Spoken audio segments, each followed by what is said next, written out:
하나님 말씀 봅니다. 마태복음 2장 9절로 12절까지의 말씀입니다.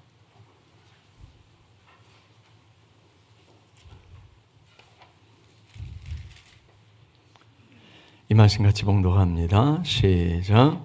박사들이 왕의 말을 듣고 갈새 동방에서 보던 그 별이 문득 앞서 인도하여 가다가 악이 있는 곳 위에 머물러 서 있는지라. 그들이 별을 보고 매우 크게 기뻐하더라. 집에 들어가 아기와 그의 어머니 마리아가 함께 있는 것을 보고 엎드려 아기께 경배하고 보배압을 열어 형과 유학 모략을 예물로 드리니 그들은 꿈에 헤로데에게로 돌아가지 말라 지시함을 받아 다른 길로 고국에 돌아가니라. 아멘. 잠시 기도합니다. 우리에게 은혜를 허락하신 하나님 감사를 드립니다. 아버지 하나님, 혼돈한 세상에 예수님께서 오셔서 그 혼돈을 정리하시고 고통하는 세상에 예수님께서 오셔서 그 고통의 문제를 해결하시고 영원히 멸망받을 수밖에 없는 인생들에게 구원의 은혜를 베푸심으로 말미암아서 구원의 기쁨 속에 살아갈 수 있도록 인도하심을 감사를 드립니다. 그 예수를 만난 사람이 있고 그 예수를 만나지 못한 사람들이 있습니다. 아버지 하나님, 우리는 그 예수를 만나 주님께서 우리에게 허락하시는 그 은혜를 충만히 누리는 복된 삶을 살아가게 하여 주시옵소서. 이 시간도 말씀을 함께 나눌 때에 주님께서 우리에게 들을 귀를 열어주시고 들을 마음의 문을 열어주시옵소서. 주님 함께 하심을 믿고 예수님의 이름으로 기도하옵나이다. 아멘. 할렐루야. 메리 크리스마스입니다. 예수와 박사가 만날 때라고 하는 제목으로 하나님의 말씀을 함께 나누려고 그럽니다. 노사연 씨가 부른 저 찬양이라고 할 뻔했어요. 그 노래 중에 만남이라고 하는 노래, 우리의 만남은 우연이 아니야라고 하는 그 가사가 있잖아요. 저와 여러분들의 만남도 또 하나님께서 우리를 만나주신 그 만남도 결코 우연이 아닌 줄로 믿습니다. 우리 인생에 있어서 만남만큼 중요한 것은 없습니다. 우리가 태어나면서 만남으로 시작하잖아요. 부모를 만나고 그리고 이제 형제들을 만나고 또 친구들을 만나고 이러면서 우리는 만남을 더해 가죠. 근데 어떤 만남이냐에 따라서 그 운명이 좌우되는 것이 굉장히 많습니다. 연세대 총장을 지낸 백낙준 박사의 아버지는 박수무당이었다고 그래요. 박수무당이었다고 그러는데 어느 날 한참 굿을 하고 있는데 지나가던 한 전도자가 그 백낙준 박사의 아버지를 향해서 그리고 소리를 지르고 간 거예요. 자식들 망할 짓 그만두고 예수 믿고 천당 가시오. 그 얘기를 들었는데 그 밤에 잠이 안 오더라는 거예요. 그리고 왜 자식들이, 내가 이렇게 살면 왜 자식들이 망할까? 왜 자식들이 망할까? 그 생각에 꼬리에 꼬리를 무는데 잠이 안 오더라는 거예요. 근데 가만히 생각을 해봐도 자기처럼 이렇게 박수무당이나 하고 지내다가는 자식들 망하게 생겼더래요. 그래서 회개하고 예수 그리스도를 믿고 그 아들 백낙준 박사가 이제 박사학위를 받고 그 연세대 총장까지 지나게 되죠. 만일 그 백낙준 박사의 아버지가 그 전도자를 만나지 못했었다라고 한다면 그러면 아마도 그렇게 그냥 굿이나 하다가 일생을 마무리했을 거고, 그리고 그 아들도 무당의 자식으로 그냥 그렇게 한평생을 마치게 됐겠죠. 그런데 전도자를 만난 거, 그 전도자가 이름이 뭔지 누군지도 모르는데 그 전도자가 그 자식들 망할 짓 말고 예수 믿고 천당 가시오라고 하는 그 말 한마디를 들음으로 말미암아서 그의 삶이 그리고 그 자자손손의 삶이 달라지게 됐죠. 아마도 백낙준 박사의 그 후손들은 다 그렇게 얘기할 거예요. 우리 할아버지가, 우리 증조 할아버지가 백낙준 박사라고, 연세대 총장이었던 백낙준 박사라고 아마 그렇게 자랑을 할 겁니다. 그의 생애뿐만 아니라 그의 후손들의 삶까지 그렇게 바뀐 거죠. 우리가 만남 중에 가장 복된 만남은 뭐냐면 예수 그리스도와의 만남이에요. 예수 그리스도를 만나지 못하고 살아가는 사람이 있고 예수 그리스도를 만나서 함께 살아가는 사람이 있습니다. 예수님께서 이 땅에 오셨을 때는 우리의 그 고통 또 고난, 질고 그리고 우리의 죄악 이런 것들을 다 짊어지기 위해서 오셨어요. 그런데 그렇게 우리를 구원하실 뿐만 아니라 예수님께서 이 땅에 오신 가장 큰 목적 중에 하나가 뭐냐면 우리 가운데 거하시는 거예요. 그 거한다라고 하는 말을 제가 새벽기도 시간에 말씀을 드렸는데 텐트를 친다, 즉 장막을 친다라고 하는 그런 의미가 있거든요. 즉 예수님께서 이 땅에 오셔서 우리가 한 장막 안에, 한 텐트 안에 있으면 같이 먹고 마시는 식구가 되잖아요. 그것처럼 예수님께서는 이 땅에 오셔서 우리의 식구가 되어주시는 거예요. 나와 식구가 되어주시는 거예요. 나와 식구가 되어주면 가장 친근한 존재잖아요. 우리 가족, 우리 식구만큼 더 친한 존재가 어디에 있어요? 예수님께서 그렇게 오셔서 우리의 식구가 되어주십니다. 그 예수를 만나는 것, 이게 가장 큰 만남, 가장 큰 만남의 복인 줄로 믿습니다. 근데 오늘 본 말씀에 보면 그 목자들이 예수 그리스도를 만나는 그런 만남이 있잖아요. 근데 예수님께서 오실 때에 이 목자들만 예수를 만난 게 아니라 예수님께서 태어나시고 나서 성전에 들어가서 안나라고 하는 여선지자도 만나게 됐고 시몬이라고 하는 그 선지자도 만나게 되죠. 그런데 누가복음 2장 16절 말씀해 보면 시몬이, 늙은 시몬이 예수 그리스도를 만나는 그런 장면이 나와요. 근데 이 늙은 시몬이 몇 살이랬는지는 정확하게 안 나옵니다. 그런데 자기가 죽고 싶을 만큼의 나이가 됐던 것 같아요. 저희 어머니가 요양병원에서 이제 오래 계셨는데 나중에 그런 말씀을 하시더라고요. 슬픈 얘기지만 죽고 싶어도 안 죽어져, 이런 말씀을 하시는데 제가 그게 안 잊혀져요. 그러니까 죽고 싶을 만큼 그렇게 연세가 드시고 또 병에 시달리고 이런 나이가 됐었다라고 하는 얘기예요. 시몬이라고 하는 사람이 몇 살이나 됐는지는 정확히 모르겠습니다. 그런데 그 시몬이 하나님께로부터 어떤 메시지를 받았었냐면 이스라엘의 그 소망, 이스라엘의 위로를 만나기 전까지는 죽지 않을 거다라고 하는 그런 메시지를 받죠. 그래서 이 시몬이 늘 그 존재를 기다려요. 즉 이스라엘을 위로할 존재를 기다리는 거죠. 아마도 시몬이 성전에 있으면서 들어오는 사람마다 봤을 거예요. 저 사람일까? 저 사람일까? 저 아이일까? 아마 들어오는 사람마다 보면서 그렇게 기다렸을 겁니다. 그런데 하나님의 메시지는 저 사람도 아니고 또 저 아이도 아니고 계속해서 그렇게 시간이 갔던 거죠.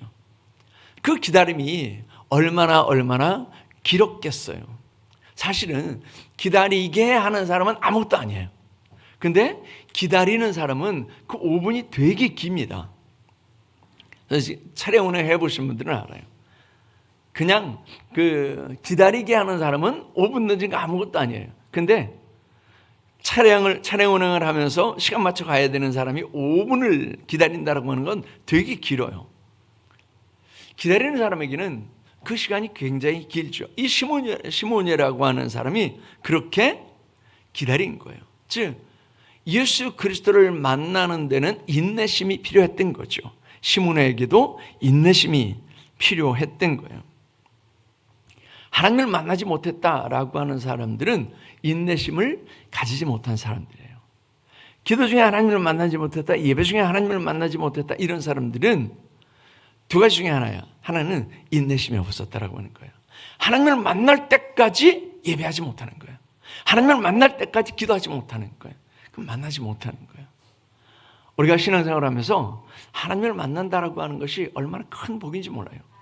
우리가 인생을 살아가면서 예수 그리스도를 만난다라고 하는 것은 가장 큰 만남의 복이지만 시간 하나님께서 우리를 만나주세요.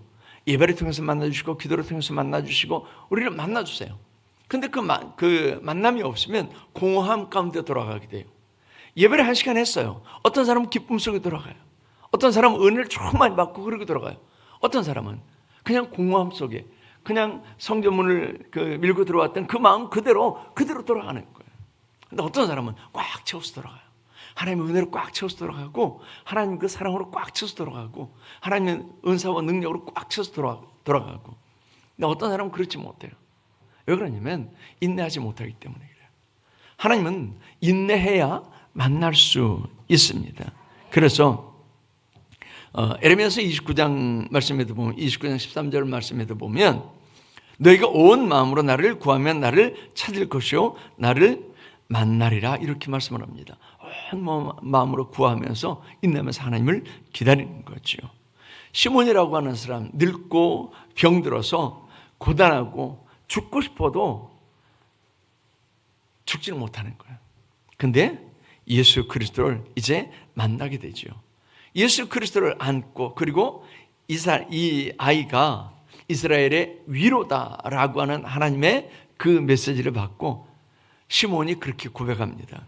주제여 이제는 말씀하신 대로 종을 평안히 놓아주시는도다.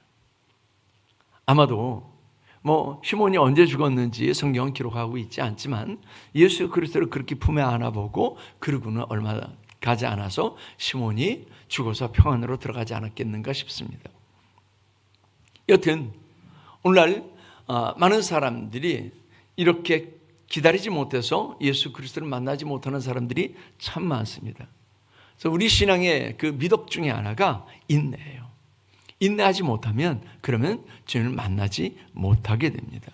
근데 우리가 이런 예수 그리스도를 초림의 예수 그리스도, 구원의 예수 그리스도를 만나는 것뿐만 아니라 예수님께서 다시 오실 것이잖아요. 다시 오실 예수 그리스도를 만나는 것도 마찬가지입니다. 인내해야 그래야 예수 그리스도를 다시 만나게 될 줄로 믿습니다. 오늘 많은 사람들이 기다릴 줄 모릅니다. 이 말세지 말이 되면서 사람들이 더 조급해져요. 그래서 데살로니가 전서에서 말씀하는 그 말세의 징조 중에 하나가 조급함이에요. 사람들이 기다리질 못해요. 조급하며 이 말세에 사람들은 기다리질 못합니다. 그래서 우리가 은혜를 충만히 받을 수 있도록 기다리질 못해요. 하나님의 응답을 받도록 기다리질 못해요. 기다리지 못하는 이유 중에 하나는 가장 큰 이유 중에 하나가 뭐냐면 기대하지 않는다라고 하는 거예요. 우리가 뭔가를 기대하면 기다리게 되지요. 아마 음식점에 가가지고 음식을 시켜놓고 1분 지나서 그냥 음식 나오지 않는다고 나가는 사람들은 없을 거예요. 아마도 이 음식은 아마 10분 정도는 기다려야 될 거야. 20분 정도는 기다려야 될 거야. 이렇게 계산이 되면 그 시간 그리고 조금 넘어도 기다리게 되죠. 여러분들이 음식점 가서 몇 분이나 기다려 보셨는지 모르겠어요. 저는 한번 40분을 기다려 봤어요. 그것도 짜장면집에 가서.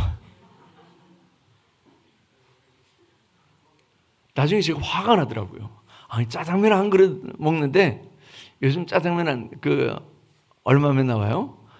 5분이면 나오지 않겠어요? 그걸 40분을 기다렸다니까요. 40분 기다린 저도 참 그렇고 40분 동안 짜장면을 안 준 그 집도 그렇고 나중에 잊어버렸대요, 글쎄. 근데 제가 왜 40분 기다렸을까요? 짜장면이 나올 거야 라고 하는 기대가 있었던 거죠. 이 집은 1시간 기다려도 짜장면 안 나올 거야. 그러면 누가 기다리겠어요? 근데 짜장면이 나올 거야. 그리고 기다리는 거죠. 기대하고. 오늘 예수 그리스도를 만나지 못하는 많은 사람들이 기대하지 않는 거예요. 너무 많이 기대하지 않는 거예요. 다시 오실 예수 그리스도를 기대하지 않는 거예요. 예수 그리스도께서 다시 오셔서 우리를 만나실 때에 우리의 모든 고통과 슬픔과 그리고 모든 불행이 다 끝날 것이다라고 하는 기대가 있어서 고통 중에라도 핍박 중에라도 고난 중에라도 기다리는데, 그렇지 않으면, 그 기대가 없으면 기다릴 수 없는 거죠. 시몬이 왜 기다렸겠어요? 왜 죽기를 바라면서도 왜 기다렸겠어요? 하나님께서 그에게 이스라엘의 위로를 안겨주실 것이다 라고 하는 기대가 있었던 거예요. 그래서 기다릴 수 있었던 거죠. 기다린다라고 하는 말 중에는요, 사모한다라고 하는 의미도 같이 들어있습니다. 사모하지 않으면 기다릴 수 없게 되죠. 기대하는 마음이 없으면 사모하지도 못하고 기다리지도 못하게 되죠. 우리 남자들 중에는 그런 경험이 있는지도 모르겠는데요, 군대 갔는데 여자친구가 고무신을 거꾸로 신는 뭐 그런 경험이 있으신지도 모르겠어요. 아마 굉장히 많이 그러잖아요. 왜 그러게 했어요?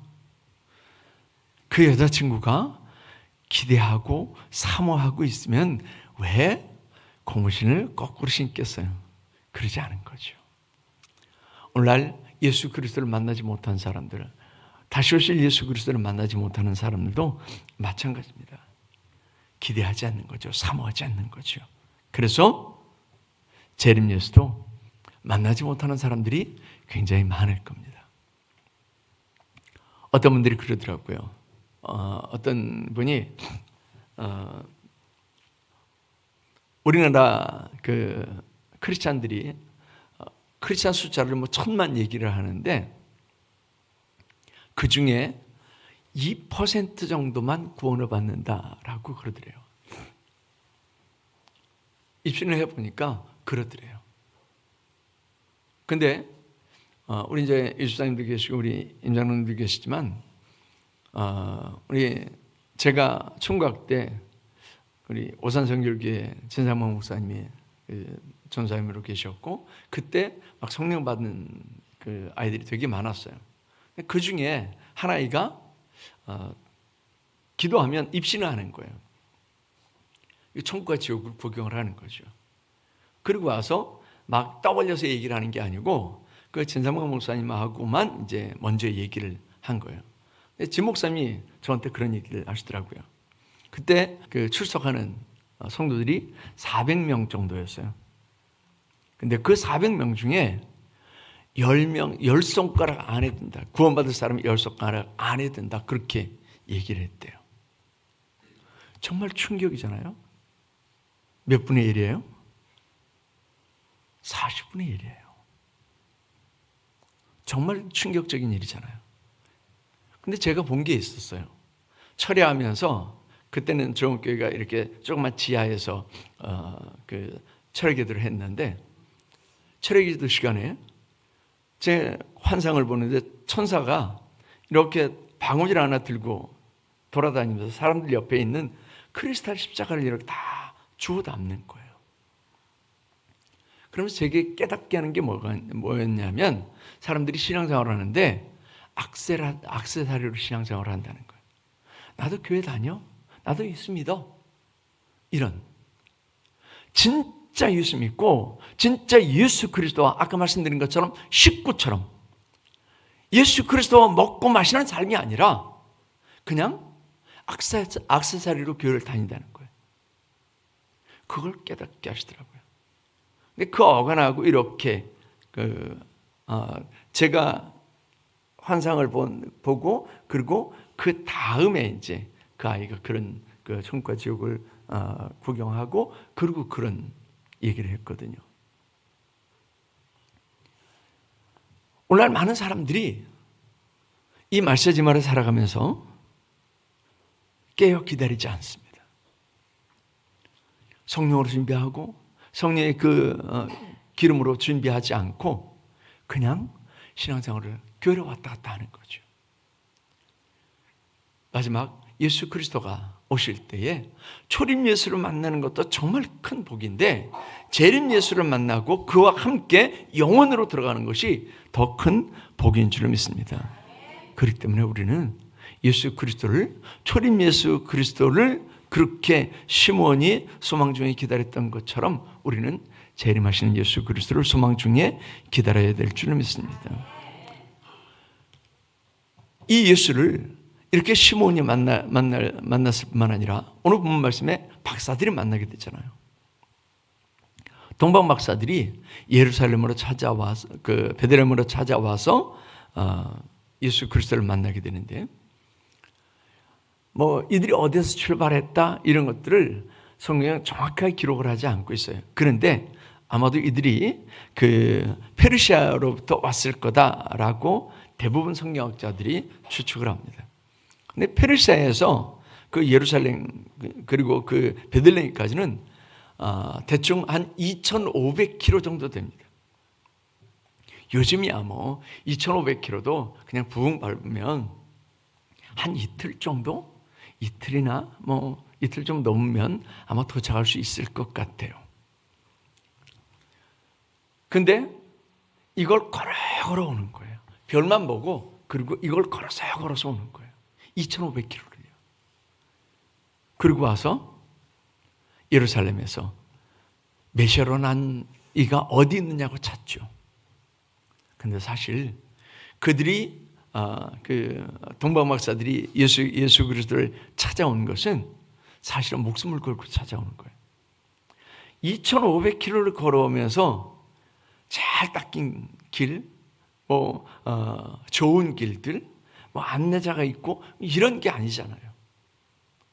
제가 등산을 하면서 참 힘들었다라고 하는 기억이 몇 번 있는데 그 중에 하나가 용문산이에요. 그 등산로가 지금은 모르겠는데 제가 올라갈 때만 해도 등산로가 이렇게 잘 정비가 안 됐어요. 그래가지고 사람 지나다니는 길만 있어서 여기가 사람들이 지나다니는 곳이구나라고 하는 것을 확인할 수 있었지, 등산로로 막 잘 이렇게 닦여져 있지는 않더라고요. 되게 힘들었어요. 페르시아에서 2,500km를 걸어오면서 이들이 잘 닦여진 길만 걸어왔을까요? 별을 보고 찾아오니까 별이 인도하면 인도하는 대로 그곳이 강을 건너는 곳이든 산을 넘는 곳이든 그곳이 골짜기든 아마도 그렇게 보고 왔을 것 같아요. 거기에 강도는 없었겠고, 거기에는 짐승이 없었겠고, 거기에는 뜨거운 날씨나 이런 것들이 없었겠어요? 있었겠죠. 그걸 다 극복하고 목숨을 걸고 오는 거예요. 근데 그것뿐만이 아니에요. 그들이 베들레헴에서 예수님을 찾기 전에 예루살렘으로 가잖아요. 예루살렘에 가서 메시아로 오신 이가 어디 계시냐라고 그리고 물어요. 그 얘기는 뭐냐면 왕으로 오신 분이 어디 있습니까? 왕궁에 가서 왕을 찾는 거예요. 왕궁에 가서 왕으로 나신 이를 찾는 거예요. 왕이 있는데 또 다른 왕을 찾는 거예요. 그럼 목숨을 거는 거거든요. 그리고 예수님을 찾아온 거예요. 이 동방 박사들이 예수님을 그렇게 목숨을 걸고 찾아옵니다. 오늘날 교회 나오는 사람들이 사실은 이렇게 절박하게 또는 절절한 마음으로 교회를 나오지 않습니다. 아까 잠깐 말씀을 드린 것처럼 그저 액세서리처럼 그렇게 신앙생활을 하는 경우가 너무 많습니다. 저는 원하기는 우리 성도들이 단 한 사람도 빠지지 않고 이 모습 그대로 함께 천국에 갈 수 있기를 바랍니다. 갔는데 보니까 누구도 안 왔고 이러면 어떻게 되겠어요? 여러분들이 천국 갔는데 그런데 우리 목사님이 없으면 어떻게 되겠어요? 우리 모두가 주님을 만나고 그리고 천국에서 만날 수 있기를 바랍니다. 그런데 우리 신앙생활은, 우리 기독교는 시작부터 마지막까지 뭘 빼놓을 수 없냐면 환난, 핍박, 고난을 빼놓을 수가 없어요. 다른 종교는 환난당하기 위해서, 고난당하기 위해서, 핍박당하기 위해서 그 종교를 믿는 법은 없습니다. 불교를 환난당하기 위해서, 핍박당하기 위해서, 고난당하기 위해서 불교를 믿는 사람 아무도 없잖아요. 불교뿐만 아니라 다른 모든 종교가 다 그렇습니다. 그런데 우리 기독교는요, 발을 들여놓는 순간부터 핍박이에요. 왜 그렇게 교회 가지 못하게 하는지, 왜 그렇게 고난과 환난과 핍박이 많은지요. 근데 우리가 그걸 각오하지 않으면 신앙을 지켜낼 수가 없어요. 신앙을 지켜낼 수가 없게 돼요. 동방 박사들이 예수 그리스도를 만나는 그 하나 때문에, 뭐 다른 거 대단한 게 아니고, 예루살렘 가가지고 자기들이 왕이 되고 자기들이 권력을 누리고 자기들이 풍부한 뭔가를 누리고 이러기 위해서 가는 게 아니고, 그곳에 가서 메시아로 나신 예수 그리스도를 만나겠다라고 하는 단 한 가지 때문에 그 목숨을 걸고 2,500km를 걸어온 거예요. 그리고 드디어 예수 그리스도를 만나요.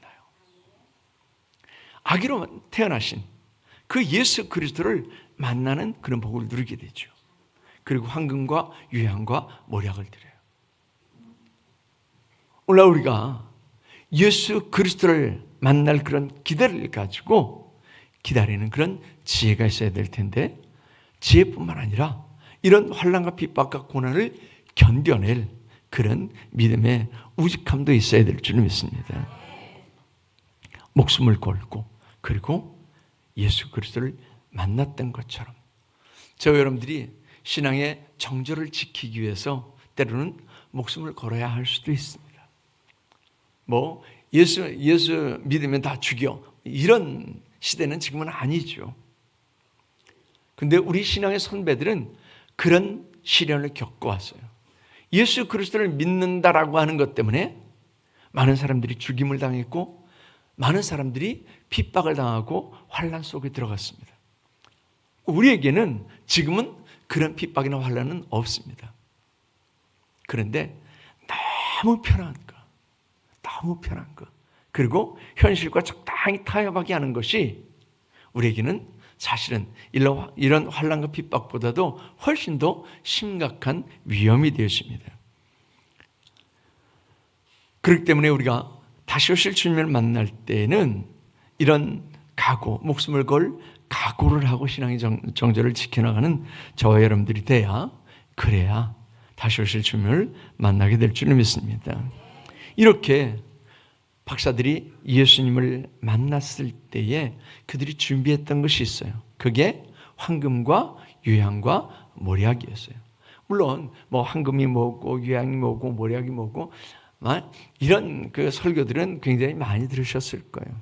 황금은 믿음을 의미하고, 또 유향은 뭘 의미하고, 또 몰약은 뭘 의미하고, 이런 그 설교들을 많이 들으셨을 거예요. 근데 중요한 게 이 모든 것들이 다 값진 것이다라고 하는 거예요. 값진 선물, 값진 예물이다라고 하는 거죠.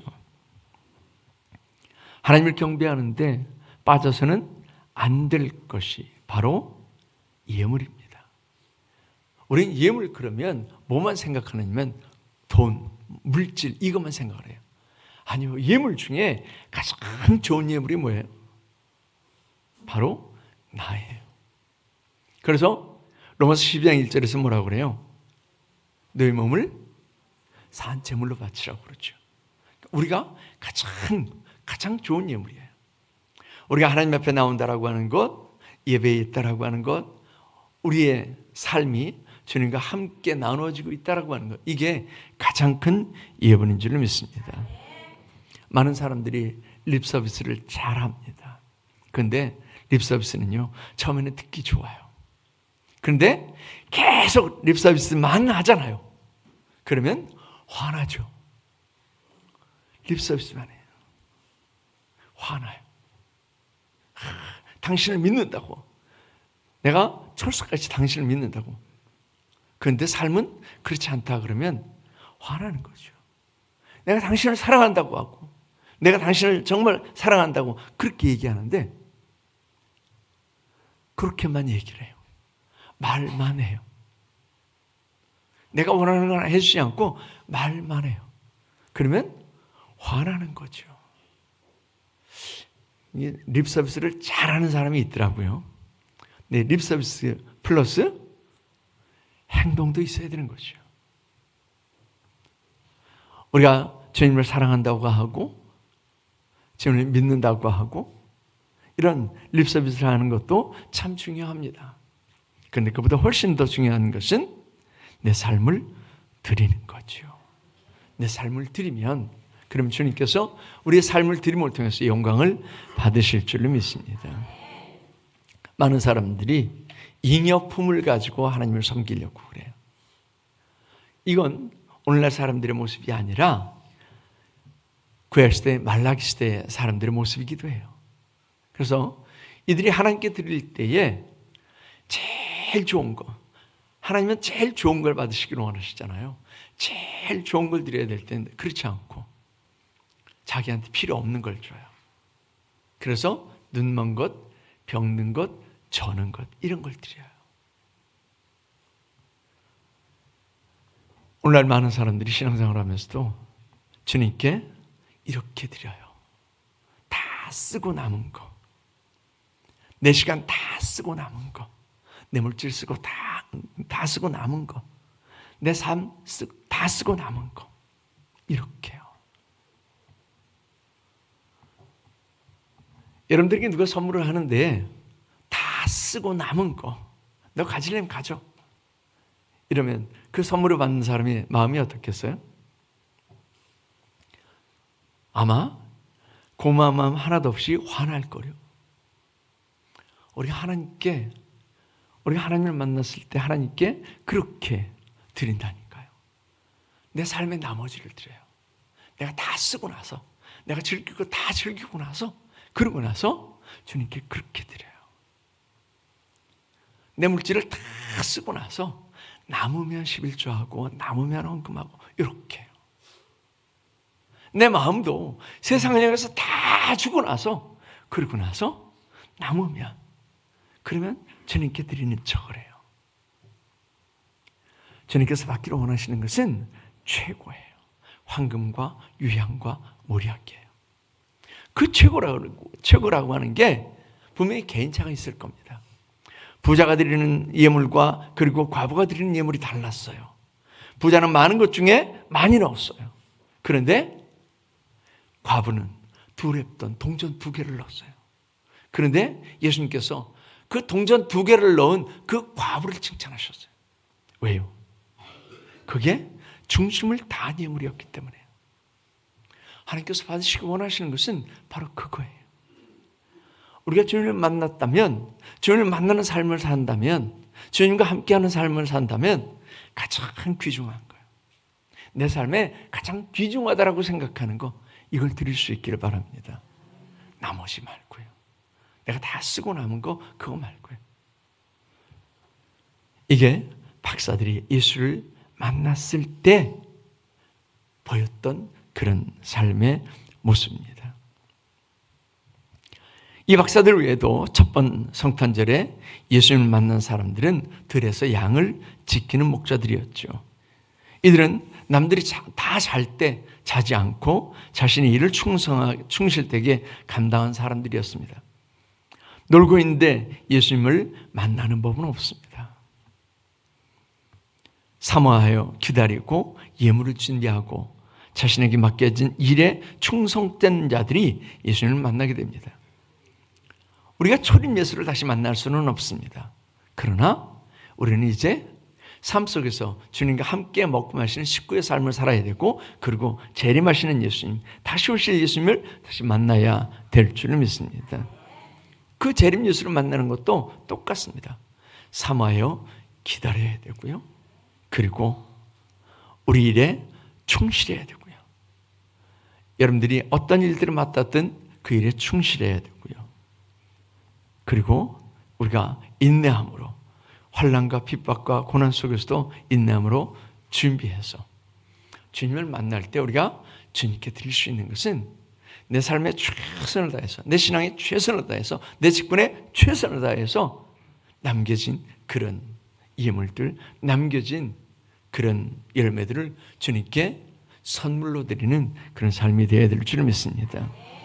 초림 예수를 만나는 축복은 이렇게 박사들이, 또 목자들이, 그리고 시몬과 그리고 몇몇 사람들이 그렇게 누렸습니다.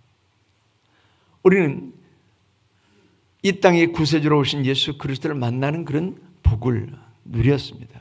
이제 다시 오실 예수님도 기쁨으로 만나는, 그래서 영원으로 들어가는 저와 여러분들이 될 수 있기를 축원합니다. 기도하겠습니다. 하나님 아버지, 첫 번째 성탄절에 예수님을 만났던 사람들은 박사들, 그리고 목자들, 그리고 시몬과 안나 몇몇 사람들이었습니다.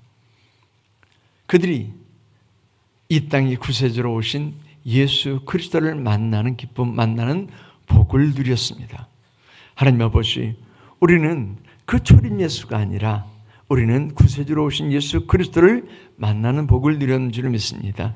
이제 다시 오실 예수님도 만나는 복을 누리게 하여 주시옵소서. 끝까지 신앙의 정절을 지키되 우리의 목숨을 내어놓아야 하는 그런 상황이 혹시 온다라고 할지라도 목숨을 내어놓고 영생을 구하는 저희들이 될 수 있도록 지혜로 허락하여 주시고, 어떤 고난과 환난과 핍박 가운데도 믿음의 정절을 지키는 저희들이 될 수 있도록 인도하여 주시옵소서. 주님께 가장 귀한 것을 드리는 그런 지혜로운 삶이 될 수 있도록 인도하여 주시어서, 아버지 하나님, 주님 오실 때에, 주님께서 우리에게 손을 벌리실 때에 하나님, 우리가 주님 앞에 최선의 삶을 산 그 열매로, 최선의 사역을 감당한 그 열매로 주님께 기쁨으로 드릴 수 있는 복된 삶이 되게 하여 주시옵소서. 오늘도 주님께서 우리에게 귀한 시간들을 허락하셨음을 감사하며 예수님의 이름으로 기도하옵나이다. 아멘.